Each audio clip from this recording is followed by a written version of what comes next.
You are a whole person. You cannot separate the different aspects of the whole you: body, mind, spirit, diet, environment. They come together to make you. Each part is important.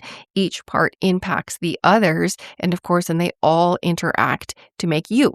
Today's guest is Dr. Tabatha. She is a board-certified OBGYN, and she has shifted. She spent 20 years in Western medicine, and then she is now shifted to helping people with their whole health, specifically focusing on the spiritual health and how that impacts hormones and weight and stress and everything. I hope that you enjoy this episode. She also interviewed me on her podcast, which is Fast to Faith. So you can head over there and listen to both parts of this interview. And another episode you might want to listen to is episode 40 of Health with Hashimoto's. In that episode, I talk about spiritual stress, what it is, how it impacts your overall health, and different things you can do. And that is regardless of if your spiritual beliefs match with mine. I talk about it from a broad perspective. That is episode 40. I will have a link down in the show notes to that episode, as well as to Dr. Tabatha's podcast, Fast to Faith. Hashimoto's is an autoimmune condition. That means your immune system is attacking your thyroid. But knowing that is only the beginning. This summer series is built in 3 phases. Phase 1 was understanding what's happening in your body. Phase 2 is learning how to think about what you're learning. And phase 3 is building your own personal discernment framework with support. So most women with Hashimoto's have a lot of information. But what they're missing is a filter, a way to evaluate what applies to them specifically. That is what this series is now designed to give you. If you want to start with a foundation, check with the show notes for Hashimoto's Decoded, new name, Hashimoto's Decoded, Thyroid or Immune. In less than 1 hour, I will walk you through the most common root causes and help you identify where to focus. My name is Esther Youngkin. I'm a registered nurse, holistic health educator, and the host of this podcast, Health with Hashimoto's. I believe your health is a blend of 5 interconnected areas: body, mind, spirit, diet, and environment. Let's work through this together. Welcome, Dr. Tabatha. I have a quote from your book that I want to ask you about. It says, "Intense prayer and meditation permanently changes numerous structures and functions in the brain, altering your values and the way you perceive reality." Now, you are a doctor and you went through all the classical doctor training. They don't teach you to incorporate faith into your practice and talking to your patients about their spiritual health. So can you tell us, like, what changed? Why do you now do that?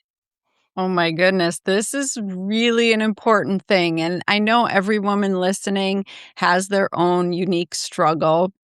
And what I've come to understand is that a lot of the trials and tribulations that we go through to build our character and to refine us, these stories, they're not supposed to just be for us. We're supposed to share what we've been through so that other people can have hope and be inspired, like, yes, I can actually get through this fire because she did.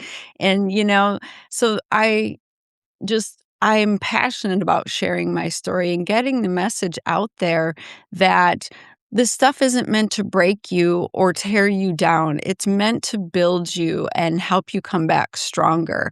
So I have had Hashimoto since I was 17 years old. Since I delivered my daughter, I am a teenage mom. I had a very traumatic pregnancy and delivery.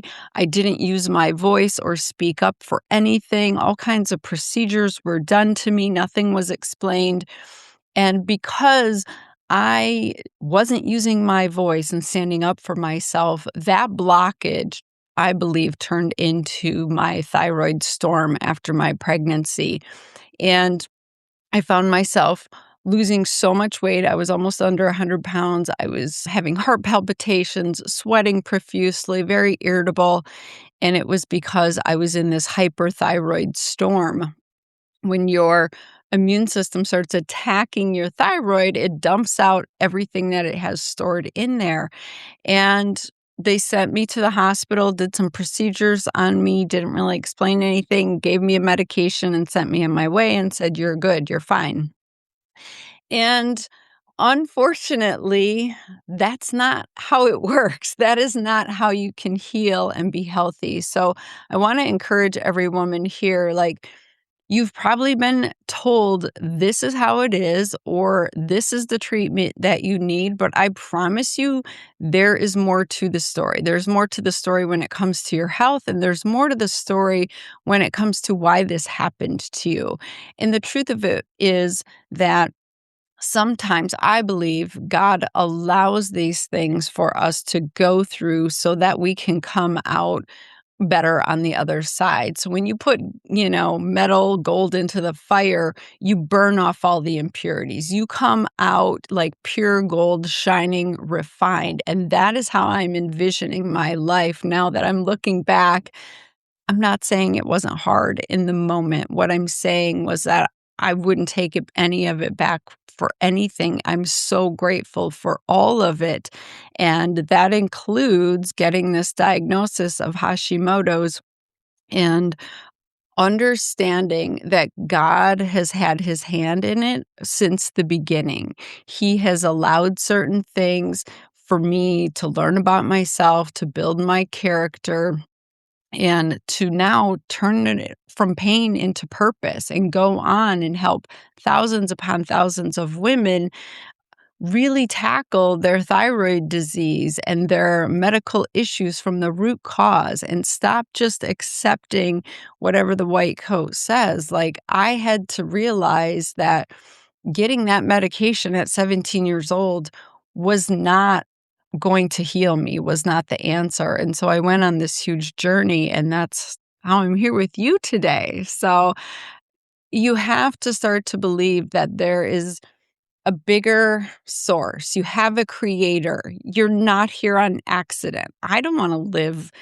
thinking that I'm just like this blip on the screen, this accident that has no purpose. Who wants to live that way? Like, I truly believe I have a creator who created me for a purpose, and I'm made in his image. So he created me to create, and I'm here using what he's given me to create purpose and meaning for others and to serve others and to give back. And life is so much more rewarding when you approach it that way. It just is.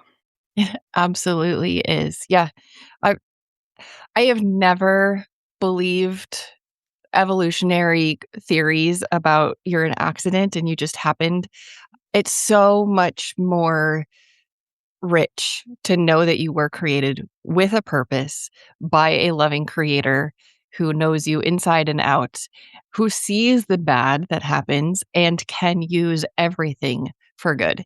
And I'm just so thankful for your journey and that you have gone from that teen who got pregnant, who was not healthy, to now helping, like you said, thousands of women absolutely transform their health. So tell us how you incorporate faith. So the name of your podcast, the name of your book, it's Fast to Faith. How do you incorporate faith into somebody's healing journey, especially if they don't love Jesus?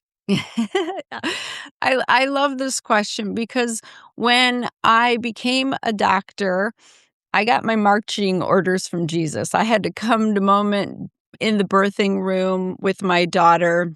For those women who have had babies, they know what being torn means. Like, I had a fourth degree tear, front to back. It couldn't have been any worse. And it changed me forever. But in that moment, God said, don't ever let this happen to any other woman. Like that, you need to get out there and share your message, to use your voice. And so I went and I did that. I somehow went back on my GED, went to medical school, became a doctor, did all these things, found myself completely burnt out within the first few years of my medical practice, and had a failed back surgery. And laying on my back, I was like, God, why? Why are you not with me? Why is this so hard? Why can't I just help women? Why is my body failing me? And he was like, You left me in that delivery room. You didn't ask me to come on the journey with you. You've been trying to carry the entire burden of your life on your own, and that's why your back is broken. You were trying to take care of all the patients, take care of your children. You were ignoring your broken marriage. You were not taking care of the vessel that I gave you to do this job. And so I had a lot of epiphanies during this 7 days of laying in my bed, unable to move. And I started to understand and talk to him about the fact that I'm helping patients, but they're not really getting better. They don't actually change. They go back to their old habits. They can't break up with Diet Coke and McDonald's and all the things, just like I couldn't. I was addicted to sugar. I was addicted to gluten. And he was like, you have to stop doing this on your own. You were not created to be your own savior. You have a creator for a purpose, and let me take on that burden for you. And I started reading the Bible for the first time in my whole life. And that's really embarrassing to say because I was raised Catholic, but I never read the Bible. Here I am, 40 years old at the time, and I'm reading it, looking at it going, "Oh my goodness." Jesus said, "Let me take your yoke. And my yoke is easy and light. Like, let me take those burdens from you." And so I just started handing it all over. And that felt amazing. And then God was like, now you got to teach your patients how to do that. And it's not easy when most of the people I was interacting with, they didn't want to talk about Jesus. They didn't want me to pray for them. They didn't even want to tap into that because it's like a can of worms. You open that, you can't close it back. These worms are going everywhere. And here's the thing.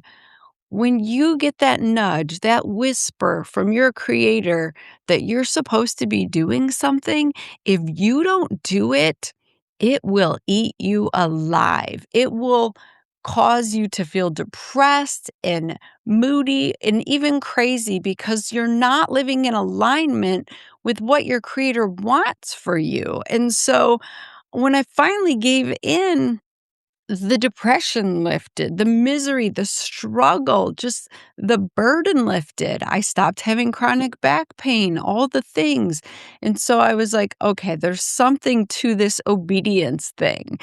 And that is hard for me to say because I was a wild child. I didn't want to submit to authority. I didn't want anyone telling me what to do. But when I started listening to my creator and doing what he said, like, my health just improved dramatically. The chronic pain, the chronic fatigue, the depression, the uncontrollable Hashimoto's, it all started to calm down because I was listening to him and he was saying, "You need to honor this vessel that I gave you. You need to stop treating it like a garbage can and feeding it Taco Bell and Mountain Dew and M&Ms from the nurse's station. You actually have to take care of it." And then I started to just shift and think differently, and I realized if I could help my patients think about their body differently, then they could start having lasting, sustainable results. And the truth is, you can't heal a body you hate. You just can't. You have to love your body. And a lot of women don't know how to do that because they don't feel loved. Their partner's cheating on them, or nobody's showing up for them, or their husband is like their third child, or whatever. It's like they're not being poured into, they're not being loved on. And so they're just spent, they're done. They can't possibly think about taking care of themselves. And that's what I see in so many Hashimoto's patients. And so that is why you need a savior, because you need someone to pour into you and say, you know what? You're my daughter. I love you. I'm never going to leave you. I'm never going to forsake you. I am here for you. All you have to do is read my word and believe me because I keep my promises. And once I started just filling myself up with God's love, I was able to love myself enough to make myself a priority and to heal myself. And then I taught my patients how to do the same. And that has been the game changer in my practice and in my patients' lives. Oh, I know that was a long answer, but it's like, it's a journey, right, Esther? Like, it's a journey, and that's how it's supposed to be. There is no quick fix. There's no quick solution. Like, I truly believe that our last day on earth is when we're done with our journey, when we're ready to move on. And so I'm like, I'm not done with my journey. I'm only half done. Like, I want to go till 100, you know? right. Yeah. We live in a microwave society and everybody wants Yes. the fixes in 5 minutes, but that is not how we work as humans. There's Yeah. always a journey and always. Yep. Even, I mean, with your faith, with feeling secure, with the only thing instant is when you confess your sins and believe in Jesus, in an instant, you are saved. That's instantaneous. Everything else is a journey. It takes time. Healing, your faith, everything. So, Yeah, and I'm so glad you said that because people think, okay, if I accept Jesus as my savior or acknowledge my higher power, like all of a sudden I'm just going to be perfect and everything should shift. And that is not how it works. Being edified, like evolving into your new creation, into your new being takes time. The old you does have to die. And sometimes I look at myself and I don't even recognize myself because like I wanted to be a rock star. I was wild. I like loved to party and dance and do all the things. And I still love all that, but now it's like worship music, Christian music, different things. But that took time. That took time of me cultivating my relationship with God and learning to know Him as a good father and supporter of me. And that is how I healed. I really truly believe, like, yes, I went gluten free. Yes, I dealt with my gut infections from my stool test revelation, and I regulated my nervous system and did all of the root cause things. But the deepest root cause problem that I actually had is I didn't feel worthy, I didn't feel good enough, and I felt like I had to produce in order for people to love me, and God taught me, like, "No, you're loved just simply because you are you," and that is when I could stop and get out of burnout and actually heal, and so many women with Hashimoto's are being driven by these deeper issues in their identity that it doesn't matter what diet you go on because you will always self-sabotage to whatever you believe you deserve or whatever believe that you are. So that's why women don't lose weight because they don't believe they can lose weight. You know, that's why women don't heal because they don't believe they can. right. Yes. And then you also said in your book, not just about what you believe, but what your body is trying to do. Let me find the quote. You said, our body isn't doing this. I think you were talking about thyroid and autoimmune. Our body isn't doing this because it doesn't know how to work anymore. Our body does not betray us. It's doing this as a protective mechanism to maintain homeostasis and divert resources to the areas they are most needed. Can you explain that too? Yeah, that was a revelation I had because in medical school, residency, all the things I was taught that, oh, your thyroid just gets sluggish. It just poops out on you. It doesn't know what it's doing. Same thing with like the gallbladder just stops working. And so as a surgeon, I was taught we just remove the offending organ. If the organ's not functioning properly, get rid of it. We don't need that. And God had to correct me on this. He was like, I actually gave you all of these parts for a purpose, and they all work together to do something. And I didn't create them to fail.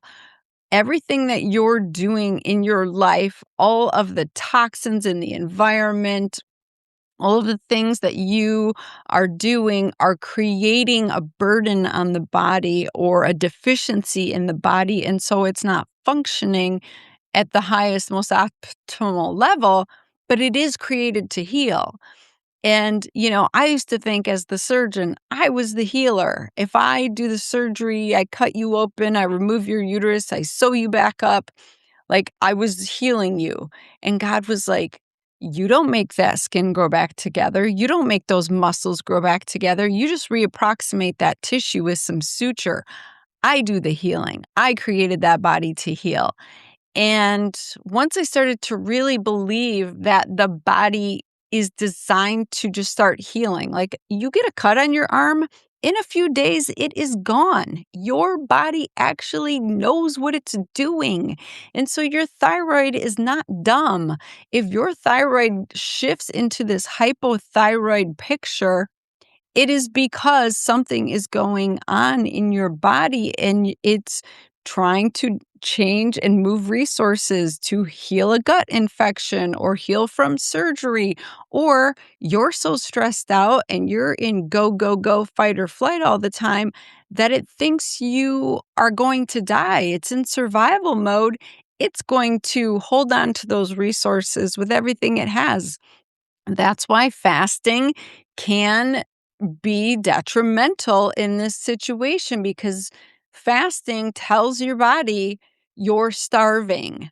I better hold on to everything you got stored in the pantry cuz nothing else is coming in and we're going to need this, to get through the winter.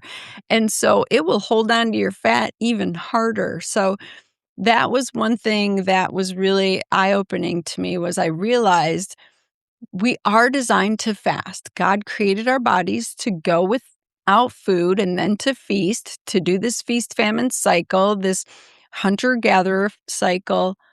But we have to do it smartly. And what we are being taught is just eat less all the time. And that's not what God created. God created us to eat less often, but when we eat, we have to eat enough and nourish ourselves with what our body needs.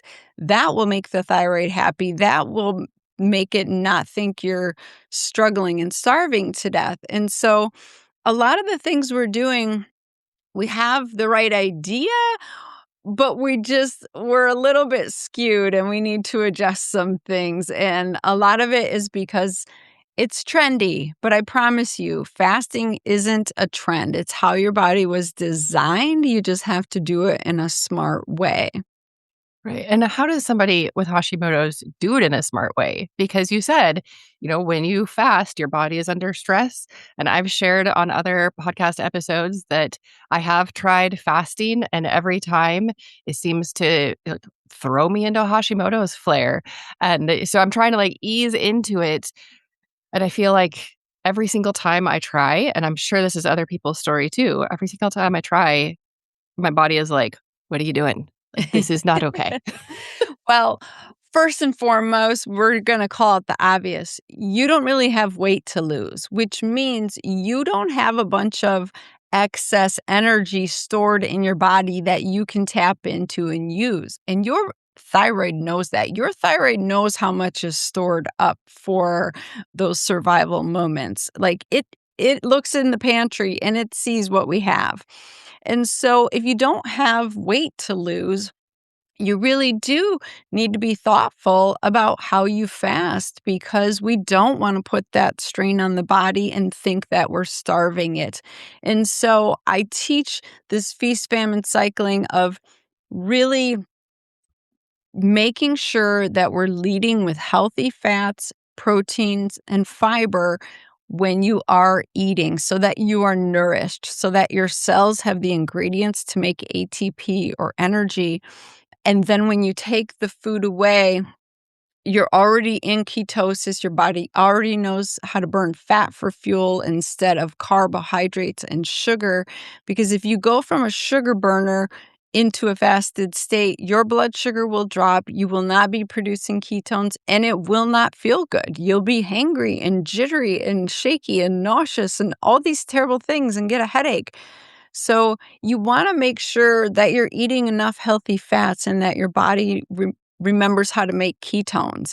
And it knows how to do this. It's just that we eat sugar all the time in this society from dusk until dawn, and it just gets stuck in sugar burning mode. And I hear so many women, they're like, I don't eat sugar, but they eat almost all carbohydrates, like vegetarians and vegans, especially. If you're eating a high diet of beans and legumes and rice and fruit, that is all sugar. I mean, it is a healthier sugar. There's some polyphenols in there, but essentially carbohydrates and starches are all just sugars connected. So as soon as they hit your mouth and your stomach, they break down into sugar. And that's what your body uses for fuel. So you're not going to be able to fast very easily. You need to get into a more ketogenic diet before you try and go into a fasted state. You've got to get those healthy fats in there. And I would be remiss if I didn't say, like, healthy fats are essential for women, especially women, men as well. But all of our sex hormones are made from cholesterol. We need healthy fat, estrogen, progesterone, testosterone, DHEA. That is made from cholesterol. All of the trillions of cells in our body, they are made from a cholesterol backbone. Like the membrane is created from cholesterol. So if you don't eat enough fats, your cells are going to be broken and dysfunctional. The receptors won't be able to hear the signals from your hormones, especially thyroid hormone, insulin, your blood sugar regulator hormone, and you won't be able to make enough sex hormones. So we're seeing this epidemic of infertility and PCOS and irregular periods. And it's because women are not eating enough healthy fats and getting into ketosis and then creating this fasting lifestyle. So if you can't fast, the first things you have to ask yourself are, what am I eating when I am eating? Am I actually giving my body what it needs so that when I remove the food, I can handle it? And am I getting into ketosis when I am eating? And if I'm not, let me work on that first before I start to incorporate intermittent fasting. That is super helpful. Thank you. If Good. some yes. If somebody wants to learn more, I know you have a ton of resources. You've got your book, you've got your podcast, and like, how else can people work with you? There's a lot of ways. Yeah, so I have a 40-day program. And when I first created this program, it was only the fasting piece of it. And women had amazing results. They would lose weight, they would feel good, their thyroid would finally feel safe and calm down. And I'll tell you, like, when I first got diagnosed with Hashimoto's, my numbers were over 1,000. They wouldn't even give me a number. It just said over 1,000. And now they're like in the single digits, 7 and 5 or something like that. But it took the process of reminding my body that it's safe to do its job and then giving it what it needs to actually do it and removing what was ticking it off. So in this 40-day program, it is an anti-inflammatory food program that reminds your body how to go from a sugar burner to a fat burner, and then how to slowly introduce fasting as a lifestyle. We do this accordion thing where we change how long we're fasting, because if you just do a 16-8 all the time, I promise you, your body is brilliant. It is so genius. It will say, "Oh, that's her new set point. I guess we're going to live here now at 16-8." And you will stop losing weight. You will stop reaping the benefits of fasting because your body's always trying to find that homeostasis point. So you have to shift it. You have to change it up and keep it guessing. And so we teach you how to do that.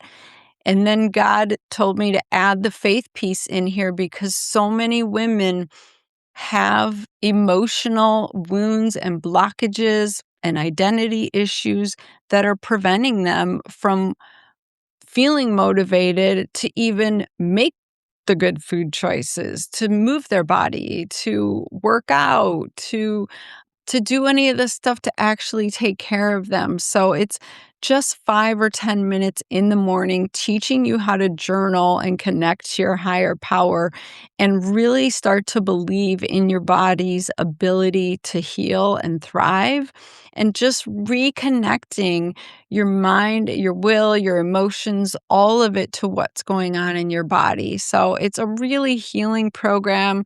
Women usually have breakthroughs in the first 5 to 7 days. They're like, oh my gosh, I'm dropping weight for the first time ever. Or this is my favorite one. I have never felt a peace like I feel Mhm. since I've started this program. I am telling you, we are feeling disconnected and sad and frustrated, and we just need to get reconnected and feel that peace of like, I am enough. I can do this. My body was created to do this. And so that's what the 40-day program is all about. There's live calls with me every Monday. I teach all kinds of stuff. I answer all the questions. It's really transformational. That is awesome. I will have the link to your website and to that definitely in the show notes. And if you're listening to the podcast in your podcast app, wherever you're listening, you can subscribe right now to Dr. Tabatha's podcast, which is Fast to Faith. And yeah, connect that way too and learn. I just love learning. Sometimes I forget to implement, but I love learning and I'm getting better about the implementation part too. You have to. Yes, that is so important. I'm glad you said that. I know we're out of time, but this infobesity is real. Like It now is. with ChatGPT, there's no excuse for you not to know something. Like you can literally learn how to play the piano or do whatever you want or learn the details of autophagy from fasting. But if you do not have the drive and the motivation that comes from wanting to be better, you will not implement, you will not change your life, and you will fall deeper into this pit of like shame and regret and resentment. And there's no reason for that in this day and age. I want to help you get out of those feelings and break these bad cycles of being your bad self. Like there is a better version of you waiting, and I can help you get there. Absolutely. I heard an analogy once of you have 2 feet, and to walk in a straight line, you have to take both feet and go forward. And if you're always learning and never implementing, you're just walking with that right foot and you're turning in circles. You're never going anywhere. And if you're always implementing but never learning, then you're always going in circles the other way. You have to learn and you have to implement. Thank you so much, Tabatha, for helping people do both things. I really appreciate it. And thank you for coming on the podcast. This podcast is for informational and educational purposes only. Please discuss any changes with your trusted healthcare provider. To take your next step, join our school community and explore the courses available there. You do not have to figure your health out alone. So that is school, SKOOL.com, and it is the Health with Hashimoto's community. I'll see you next time on the Health with Hashimoto's podcast.